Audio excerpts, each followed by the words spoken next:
Is the Lumix S1rii the best mirrorless camera money can buy, or is it just an overpriced S5ii with more megapixels? When I first held the S1rii, it did feel different, yet very much the same. With a similar weight and ergonomics as the S5ii, the new hybrid flip tilt screen, and a few button additions, it quickly felt like a totally different camera. But the real difference was noticed when I was out using it in the field.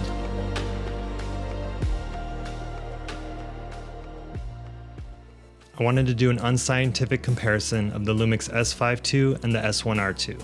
I wanted to compare dynamic range, autofocus, stabilization, and low light. Here are the tests. Now that I've been using the S1rii for a month on shoots, I wanted to do a little test against the main workhorse of our company, the S5ii. We've been using the S5ii for the last year and a half now, and here are some side-by-side tests. All these tests were shot in daytime with the Sigma 28-70, matching all the settings, 180-degree shutter angle, same white balance. I had a camera rig that stacked the cameras on top of each other so we would get similar shots and not have to reshoot everything twice. The first thing I noticed about the S1rii when I first got it was the shadow retention. As you can see here, this is a perfect example how much detail is in the shadows, which seems to give the S1rii a very filmic look. Here I'm just testing the spot autofocus in the middle frame. That's what we prefer to use, but that might be changing because one thing YouTubers were not talking about, which is insane to me, is the face tracking autofocus mode, where you can just tap on someone's face and it tracks very well. These are some rolling shutter tests. I don't really care for the rolling shutter argument. Personally, I'm not doing fast moving whip pans, so this is not important to me. This is us doing some stabilization tests. Stabilization is definitely better in the S1rii, but not by much. But it still was a welcome upgrade. Here we have dynamic range boost on the S1rii. And just looking at the shadows, here's the face tracking, the tap to tracking, and you can tell that it gets lost on the S5ii. I've never had any success with using it on jobs. Even on the back of the subject's head, you can see how much it sticks onto them. There are moments where it loses here and there, but especially from the back, focusing from the front, it's pretty sticky. I'd say it's comparable with Sony and Canon from my use.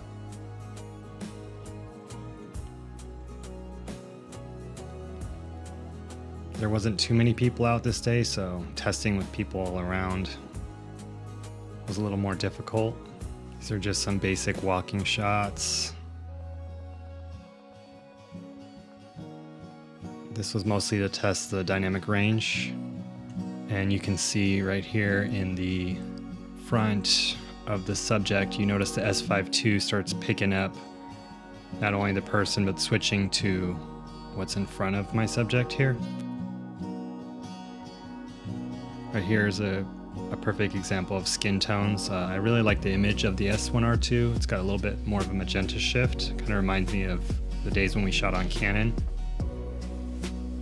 And the skin tones just look very pleasing. And like I said earlier, it has a very filmic look with the shadows having more detail retention, but still fairly easy to match to the S5ii. And since we use S5ii still for B and C cams, it's good to know that if we wanted to match them, it's not much work. That was one of my concerns picking up the S1rii. But there's definitely a new color science. And you can clearly see the difference in IBIS, especially on this next shot where my subject's walking. So right here, you can see the IBIS is just a lot more stable.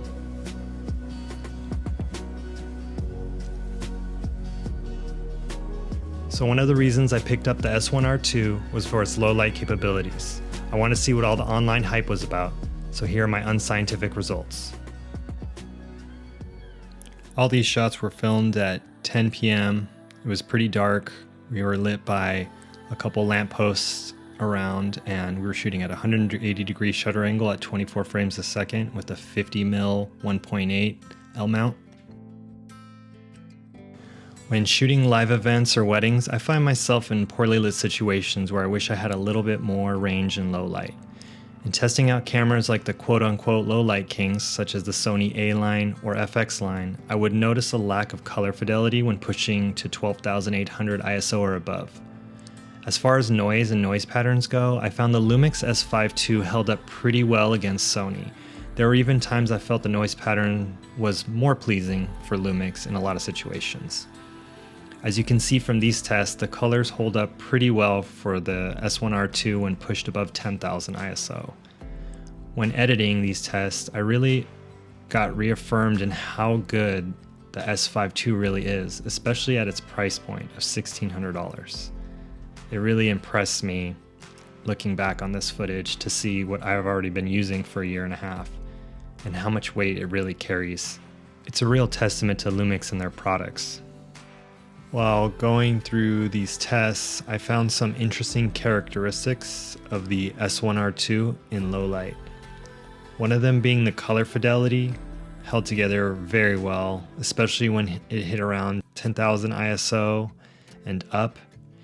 If you watch the color shift coming up here on the S5ii footage, you'll notice the footage start to get a greenish, unpleasing hue to the skin tones and overall image.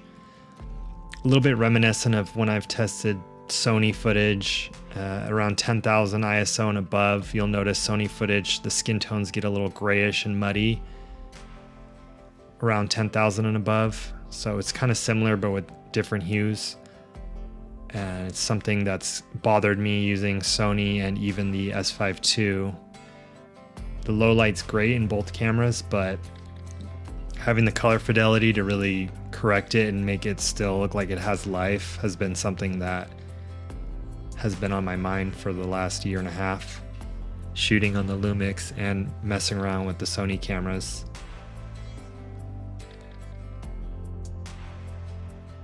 Right here you'll see some side-by-side tests, and it'll be very apparent in these tests what I'm talking about. You'll notice that the colors start to degrade and change on the S5ii, while the colors on the S1rii stay a little bit more consistent, especially over 10,000 ISO. So that concludes my tests of the S5ii and S1rii. Some of the things I really loved about the S1rii, first of all, was the LCD. Something about the LCD seemed just more clear and easier to find focus and enjoy the image coming out of camera. It reminded me of shooting on FX3 or any kind of newer Canon mirrorless camera, so I really enjoyed that. The IBIS was definitely better than it was on the S5ii, and the more and more I looked through the footage, I really realized how much better the IBIS was, which was a welcome upgrade. Even though Panasonic's leading in the IBIS game right now, I really enjoyed having that much better IBIS. I also really liked the color fidelity, especially in low light, which was something I was looking for, as I've had problems with other cameras in low light, especially the S5ii. And so that was a welcome fix, I guess, from Lumix. And I also really like the autofocus, the fact that it has face tracking, which kind of blows my mind that no other online creator is really talking about this, but being able to tap to focus to someone's face is an incredible upgrade, and I wish it was talked about more. As far as overheating, because it's been a little cooler this April and May in California, I really haven't experienced any overheating, and I've used it on a handful of shoots for the last month, so more tests will come. In the future, we're going to have some tests on the S1rii versus some Sony cameras, and also I want to test it against Nikon and show some work with anamorphic lenses as well. If you have any tests that you want me to do, please comment in the link below, and thank you for watching. Until next time.